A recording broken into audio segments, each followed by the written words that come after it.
Dalam nama Bapa dan Putra dan Roh Kudus. Amin. Umat Allah yang terkasih, hari ini hari Rabu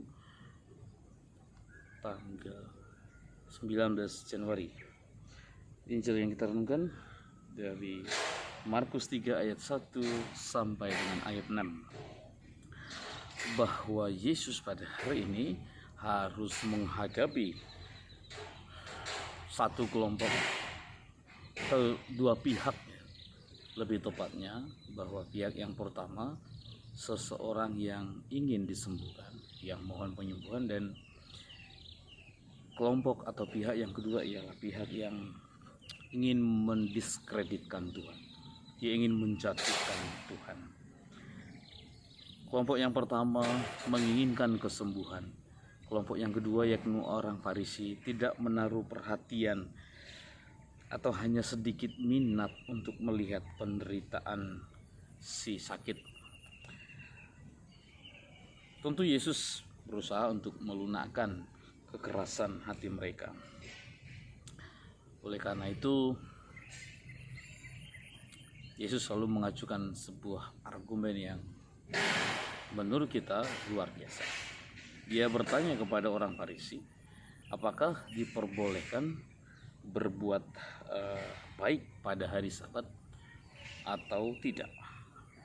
Jadi apakah diperbolehkan untuk menyelamatkan hidup atau menghancurkannya? Bahwa ternyata Yesus tidak bertanya apakah diperbolehkan bekerja pada hari Sabat atau tidak. Tentu mereka akan berkata bahwa Yesus melakukan hal yang menyalahi aturan. Tapi pertanyaan Tuhan Yesus ialah apakah boleh berbuat baik pada hari Sabat.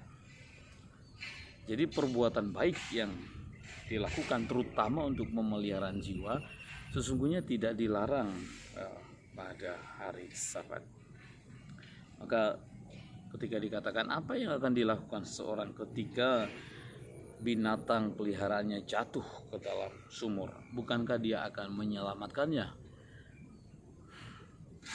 Tidakkah demikian halnya dengan orang yang hari ini yang tangannya mati sebelah, atau mungkin yang mengalami stroke, datang kepada Tuhan dan Tuhan berkenan untuk menyembuhkannya. Dan yang luar biasa para saudara adalah bahwa Tuhan bahkan tidak mengerjakan apapun, ya. Dia hanya meminta si sakit untuk mengulurkan tangan, dan kemudian pada saat itu dia mengalami kesembuhan. Sungguh luar biasa para saudara. Jadi rupanya Yesus terhadap yang pertama yang menaruh belas kasihan yang luar biasa. Orang yang sakit ini yang datang kepada Tuhan, ia juga sudah berusaha untuk datang kepada Tuhan di tengah-tengah kesulitannya, tetapi juga ia yakin akan kesembuhan yang akan Tuhan berikan kepadanya. Dan di sisi lain Yesus juga sedih kepada orang-orang Farisi. Karena apa? Karena orang-orang Farisi ini tidak mampu untuk melihat apa yang penting bagi kehidupan manusia, bahwa nyawa orang ini, bahwa kesembuhan orang yang mati tangannya sebelah ini jauh lebih penting. Bahkan itu justru menjadi pemenuhan hukum, karena hukum diciptakan untuk kebaikan manusia. Bukankah kemudian dengan menerima penyembuhan dari Tuhan, bukankah dia lalu kemudian bisa kembali bekerja, bisa kembali menjadi manusia yang utuh, terlibat dalam berbagai kegiatan dan lain sebagainya? Tampaknya orang-orang Farisi ini orang yang kejam dan tidak berperasaan. Maka para saudara, tidak selamanya semua bentuk kemarahan itu disebut sebagai kejahatan. Wajarlah jika Yesus hari ini marah, jengkel, tapi juga sedih hati, melihat kelakuan orang-orang Farisi yang sedemikian lebih mengutamakan hukum daripada keselamatan manusia. Oleh karena itu, saudari-saudara kasih, bahwa Tuhan kita Yesus Kristus menjadi manusia karena ia bisa merasakan apa yang kita rasakan. Ia bisa mengalami kesedihan, keheranan, kemarahan, kegembiraan, dan juga ia bisa memberikan tanggapan emosional terhadap segala sesuatu. Yesus lapar, dia tidur, dia juga mengalami kelelahan dalam perjalanan. Jadi rupanya pengalaman manusiawi kita seutuhnya dan sepenuhnya dialami oleh Tuhan sendiri.